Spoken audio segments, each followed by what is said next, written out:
Welcome back to Marriage and Bliss. My name is Kanjagwa. We are discussing on transition from singlehood to marriage and some of the things that we have learned. And I have an amazing people here on set today. Now, before we went for a break, we said we are coming back to discuss about space. Kabla tuende kwa money we will sort. Space. Wanaume wanapenda space yao. Us men love our space.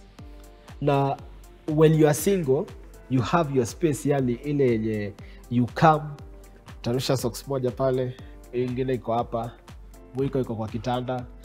And life has to continue, you know. But again, now when you get into marriage, this space is intruded. You cannot do these things again. Unakuja, you have to, unafaa kutoa t-shirt, then you fold it, uweke kwa ngocha. You wondering, my space, you know, mimi nimetaka kutoa, itafanywa hivi siku ile yenye itakuwa inaoshwa. So wacha niache kupitia hapa juu hapa ninaangaliwa I am being thrown an eye. Eh? So I will come to you, Daddy Gift. Our space. Ladies space and gentlemen, infringed. Our spaces are hijacked, not even infringed. They are hijacked, manipulated. We are at their masses, you know, because it's one of the major fights, especially when you're newly wedded. When you feel it's like you have a prefect or a monitor kwa how, you know, always on your case on what you need to do, what you didn't do right, how you need to do it. And at times, if you're not used to it as a man, especially if you have that man ego, it can easily be offensive. You feel offended because it's like someone singing the same song to you. You know, saa zote hapana we hiyo socks taki hapo, especially fast foods. Especially fast, not what you do. You feel offended because una feel nilitoka high school kitambo, huko ndio nilikuwa napigiwa bele ya kuamshwa, unapigiwa time ya bele ya kwenda kula breakfast, ya kuingia class, kwenda break lunch, you know, everything is time, you know, order and all that. So, and now here I'm a grown up man, why are you telling me all that, you know? But it is a learning process when you meet, for my case, such an organized wife that will not shout at you, but instead she will just humble herself. Not because she's foolish on what she's doing. She'll just do it and repetitively until you realize, by the way, I am taking to the offense to her. So tomorrow you will not do it without her shouting, but she will just show you how to do it. First, how she organizes her things, how she does her things, until ukiweka unafeel guilt. Unaona tu miharibu. Kwa hii nyumba venye ni chafu hivi, socks yangu inafanyaje baya? Utaenda tu uchukue. So I think they play, and for sure I would say ladies play a lot to help us to know that yes, we need our space, but now this space has someone else. So how do we accommodate them? So it's a learning process for a man. Lore, you have been praised. Today you need to buy this man nyama. Yes. Sijakula fare yake bado. Oh, bado hujakula fare yake. So you have been praised that you have taught him how to do these things that he needs to do without saying, without words. Sometimes even with doing them yourself. Unaenda unaifanya akiona, unaifanya tena because again kama haoni hata ona sense. Then pole how easy or frustrating is it that you had to do it 4 or 5 times before he gets the rhythm, before he gets to where it is? How easy was it for you? It wasn't easy. Sometimes I curse myself inside. But now I just find myself, or I remember I'm supposed to submit. And as being the second born, I wasn't shouting at my big brother because I had a big brother. So I wasn't supposed to shout at him. So I learned from that, that I should not shout at elderly person. So nilikuwa na nyamaza tu. Bro, wewe ni mkubwa. Sawa tu, asante. So ni bazenga. Bazu. So I used to learn from my mom. Okay, we are 3 but we are 6. How I don't know, there's some 3 wenye tu waliappear from heaven. So I used to learn from that kwa sababu there are now 3 boys in our house. So my mom I'll just find my mom saying, sasa hawa vijana sijui nini anachukua anaweka. So sometimes ataita brother yangu amwambie sasa hii isiwekwe hapa iwekwe hapa. I see even her telling my dad, ai hapana. Hiyo kitu natoanga hapo kila siku na unarudisha. So I was like, okay. So if the mama atatoa mara 2 3 akiwa amenyamaza and then the 4th one ndo ataambia dad, then that's what I'm supposed to do. And then me at class 2 nilikuwa najua kupika everything apart from ugali. Me I was the second mom. Wow. Because my mom wasn't so much at home. Alikuwa ana work outside where we used to stay. So alikuwa ananiacha mimi home. So mimi ndo nilikuwa kupika, mimi ndo nilikuwa kama first born. Because mimi ndo nilikuwa kupika, kufua, to make sure everything was okay. Everything and my was dad used to help me. So I used to cook lunch, my dad used to cook supper. Na mwenye amepika lunch aoshe mpaka vyombo zake, mwenye amepika supper aoshe mpaka vyombo zake. So that's what my dad used to do. Wow. So I used to learn from there. And then me having big brothers, sikuwa nashinda nikiwaambia koza kuambia tu mwanaume kila saa fanya hivi anaona tu unamnaga. So mimi nilikuwa ninafanya. I do mpaka sometimes tafika tu nimeambia brother yangu manzi yake si mnanichokesha. And then ana learn. So that's what I always do hata kwa nyumba. Wow. Yeah. Pole pole tu mpaka sasa yeye amekuwa ameshika form. Yeah. Ameshika rangi. Wapendo nimeshika. Si kila kitu. So, wacha tuilete hapa kwa firstborn. Yeah, alisema she never used to shout because she is not a firstborn. Now me I have a firstborn in the house. A firstborn who was taught to put things in order. Na ukipata kitu haiko order, si lazima uifanye. Ni unaambia mwenye anafaa kuifanya aifanye. Na si ati unaisema vizuri, ni unaisema isikike. So my firstborn wife. La usichome sana. It is important to say this. How easy is it? Do it for sure next time. How easy is it to keep saying something? Yes, you are a firstborn. You need to repeat and repeat and repeat and still repeat again. Ama hata inabidi inafika mahali umeirudia yani hadi unaona kuisema haiwezi. Unaisema ukiifanya. Karibu toe wimbo. Actions speak louder than words. So how is it for you? I think this thing doesn't end like completely. Number 1, today it can be socks. You speak about socks, a whole week it changes. Next week, mtu wa marriage and bliss anasema 5 a.m. It is books now. Yani, it doesn't really end. Unajua, okay, him being a second born, alikuwa I think ameorganiziwa sana na the first born. And now me being a first born, this is how I want my things to be. Kama ni kikombe, inakaga hivi, isikae hivi. It's supposed to be this way. And you find na yeye pia kama ni kutoa nguo. You know, I think percentage kubwa ya wasichana we are organized. This is how when you remove your dirty clothes, this is where you keep them before going to the bathroom. But now, I think the bigger percentage of men... Okay, sikuwa na kuchokoza. I think the bigger percentage of men, they have this place of putting these clothes, but they don't really want to take them there, either before or even after. They'll put it somewhere else, hata kama ni hapa.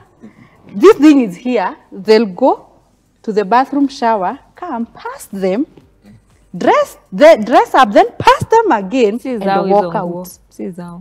You see, we also have a special place for our dirty linen. We also have that special place we have identified in the house. We always have that corner. That corner where you can just easily throw. Yes. Not place. Mostly throw.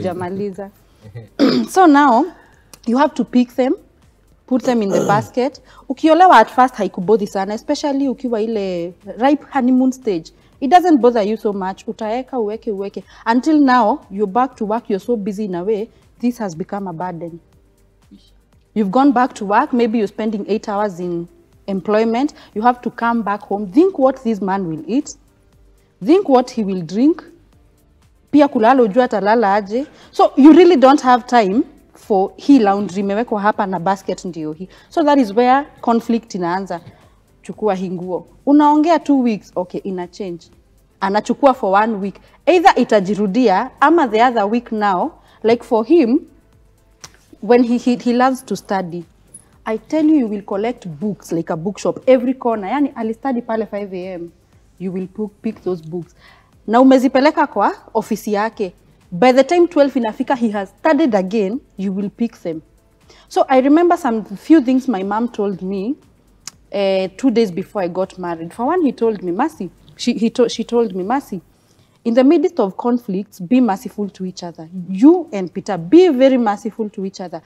And then something else she told me was, if you happen to see something that you can do and it doesn't harm you, as in dignity yako bado inasimama, respect yako kama bibi inasimama, do it, because that is how they can ever learn. She was talking out of experience, although my dad was so organized in a way.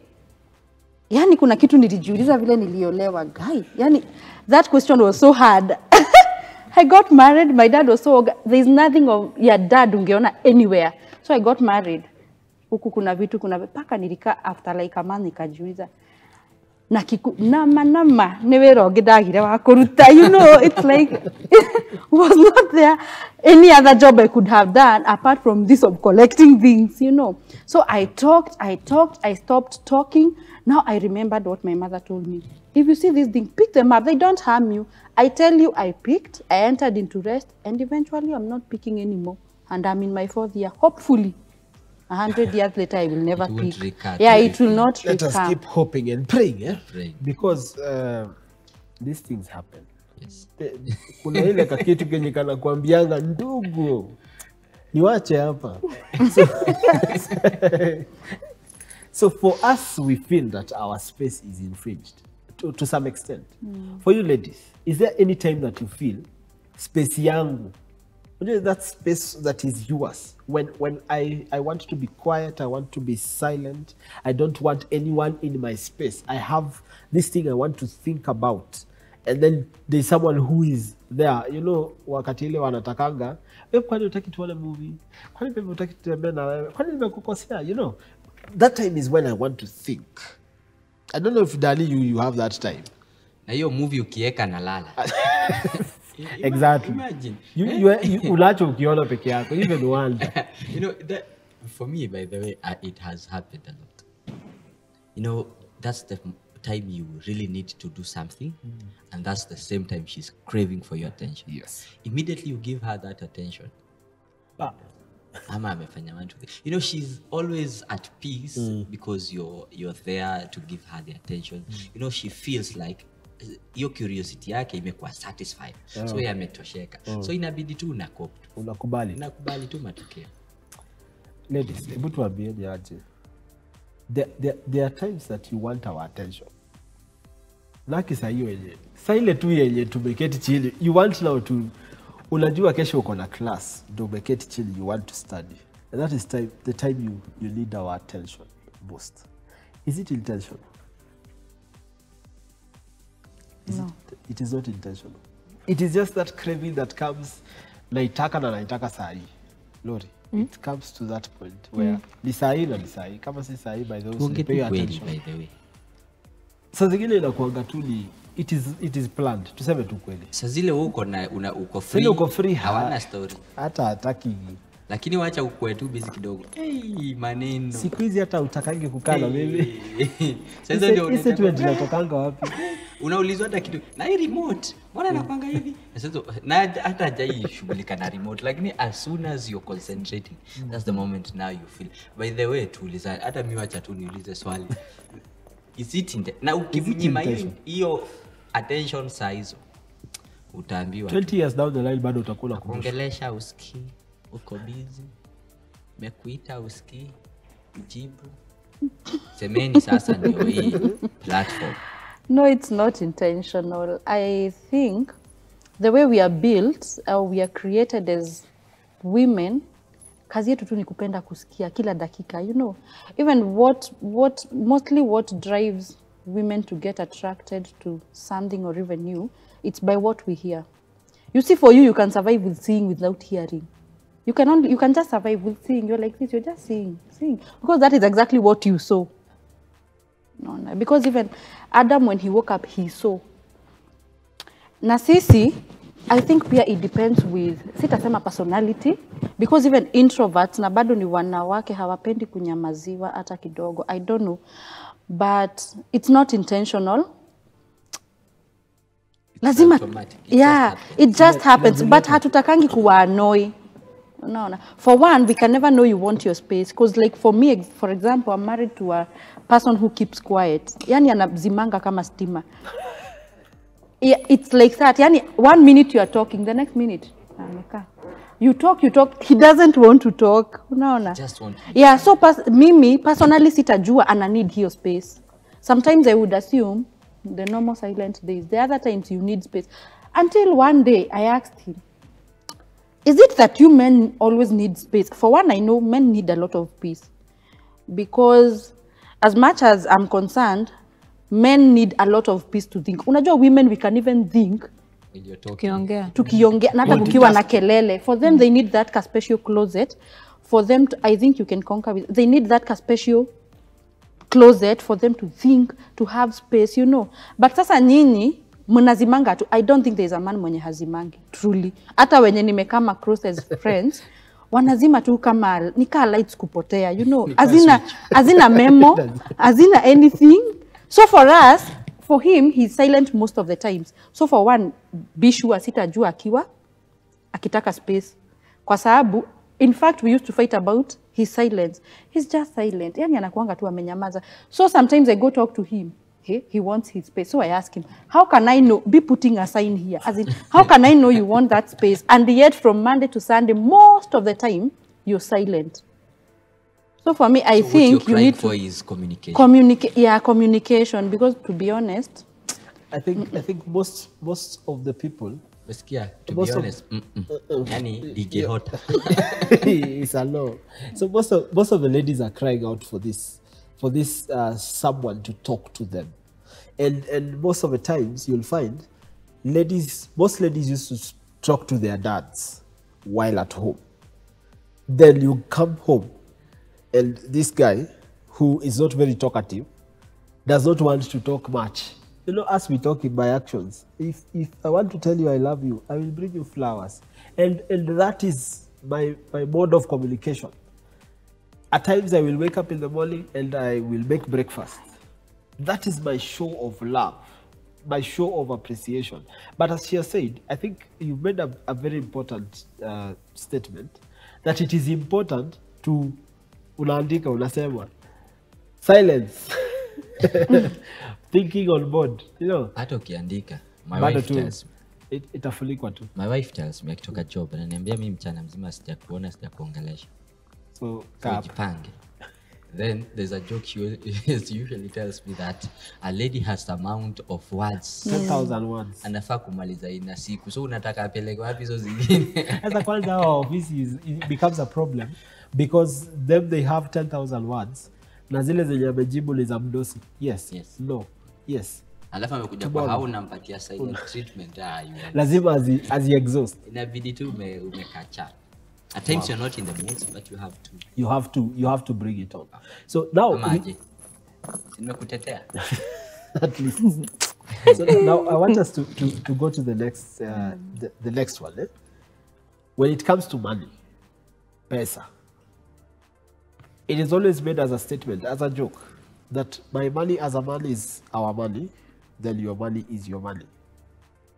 Lori, how true is this statement in the context of your family and also in the context of Christianity? My family as in me and yes, him? Yes, this family. Oh. In the context of our family, my money is our money, his money is our money. Wow. We place it on the table. We say we need to pay rent, we need to do this, we need to do this, we save this. this is the amount we have, we need to do this. So we are open to each other. And to an extent, he's the one who will carry the ATMs. So Wow. Hata zake. That Hata is zake. trust. That is a level of trust. So, kabla tukuje kwako Dani, let us bring it here. Let me bring it home. Literally. When it comes to money, you said that you saw your parents loving one another. When it comes to money, have you learned anything from them? Yes. I think the biggest part I have learned is being transparent. Because as much as one would carry an ATM for the whole family, it doesn't really mean you're bringing in all the money. So I have learned being transparent in a way. You don't have to have one ATM, but if I'm earning 100, then he should know I'm earning 100. If he's earning 500, then I should know he's earning 500. So when we come to the table, when we come to the table, we put it as a figure, as Lori has said. Then we discuss on how to use the money, where to keep the money. And of course, in our family, we have a financial manager, yani one person who clearly has a record of what is happening and when and where. And I think the foundation of all this is being transparent. Yeah. If you're not transparent, you will have one ATM, yes, but you will still hide. Because utapata, in my previous job, zile nimefanya, mostly I had a salary, yes, but I used to get money from all over. I would have some other money apart from. Some would say it's not important to say, but I felt it was important because that's a virtue I learned of being transparent. I felt it was important to tell him, hey, and today I've come home with 3,000 bob, which is not from the salary. So we decide on what to do with also the 3,000 bob. But the main thing is being transparent. The bottom line is being Maybe a transparent. question. When you want to go to salon, do you tell him before unataka kwenda salon ama unakujanga unamwambia by the way baby nilitumia ile 1,000? No, before, it's a rule. It's before. You have to say before. Yeah, even so that's something people need to, to you learn over time actually. You don't get married today and you start today. even if you're the one carrying the money. Yeah, even if you're the one. You have, before you spend it, you have to tell your spouse because it is your money. And I think that's one of the things that most couples, especially most Ngoja guys, kwanza, kwani mimi nishaitumia pesa kama unasikia mimi na ngoja kwanza. You know, the idea is I'm just emphasizing on being transparent. Very important. That not just on how much we earn, Yes. but even on how we spend it. Yes. And not after, you know, because someone will come and say, by the way, babe, nimenunua hii kiatu tao, nimeona hii kiatu inaweza ikabidi nimebuy tu na ile do, you see. But it's always wise to call and say, by the way, babe, hii do manze kuna kiatu hapa kabisa, na nakwambia hapana, wewe hii do hapana. So I think it's good. And actually, most of the times, utapata, you have a budget in your mind featuring that money. Then I know I need to have saved 30,000-40,000 for rent. Then all of a sudden, I am planning for this rent, and I know we have 20, so I'm looking for 20. Then all of a sudden unakuja unaniambia, by the way, I got sale, Carrefour walikuwa wanauza on sale. I'm wondering, ile pesa, that is what I was planning for. Lakini ngoja Peter, ajaika aski, sindio aski? Aski. Ajai pita tawa kapata katoka tu hivi akanua. Ziko hizo moments. Tuongee ukweli. Kuna hizo moments zenye. Plus, there's also, for us, what we discussed, there's a threshold. Ile yenye unajua, there's this money, say 1,000, that you can play around with. Don't cross that threshold, because at least that threshold, ukitaka kutumia something above that, just call, say, limeona kitu fulani, and we need it. So that we make that decision. Tusianze kukorofishania, ulikuja ukaniambia tu after umefanya, so I didn't have control over. But at this time, before I say, then I have control over. So that is something that we have covered. Don't you think it's not at some point a measure of trust, that you don't trust that your wife will use that money in a wise way she has to consult? It is not consulting per se. What happens Or is, report. okay, now it is not reporting, afadhali consulting. What happens is Yes. that we are discussing, we are in communication, It's sad. so that we are saying this is something that you are buying for the two of us. It is for our home. So maybe ataenda anunue and me separately I will buy the same thing. So for us to be in consensus that this, because we also have a priority list. Utapata priority list yake na yangu are very different. But if we have a common priority list, then we can work on the common priority list. Then these other things will flow and they will come in with time. You know, for me, I would say for my case, there are some, this is me, there is amount of money when she has, I have no problem on how she will use it. Because for me, niko tu sawa. Because, and one thing that have made me be okay with that is because she will come and give me an account and tell me, by the way, if so turn yako, nimetumia last 1, coin. 2, 3 to the last coin. And everything that atafanya, it will be of benefit, not to Yes. her. Yes. But to all of us. So at times kuna do utampatia punch. Yes. Jioni ile sapa utakula mpaka umeuliza umetoa Well, wapi hiyo do? your punch imetoshea hii vitu yote. Like, and she will give you a breakdown and you will see, by the way, I can trust her with money. You know, because one of the issues is that most couples don't trust each other. You will give someone money and they will mismanage it. Yes, Because out of things mpaka unashindwa sasa mempatia so mbili na buy lollipop za so na mandazi za 50 unashindwa serious. But when you see someone who can manage your money, you're very much okay to know that even if I give her 20,000, She will still be able she to. will be able to manage it. Now, let me bring it to you as we come to an end. Dali, you are an artist.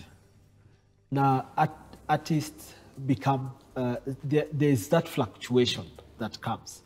I want you to look at this camera and just speak to someone out there who may have a fluctuating income and still needs to feed a family. Just speak to them in 30 seconds. This is whereby you need to go through a marriage counseling before you get married to that person. Get to know them very well. How will they be able to handle you when you're at your lowest moment? Because it's very key. Because most people meet and date on the verge of being good. They take you out for Java. Then you get married and it fluctuates. Kesho anadai kupeleka Java.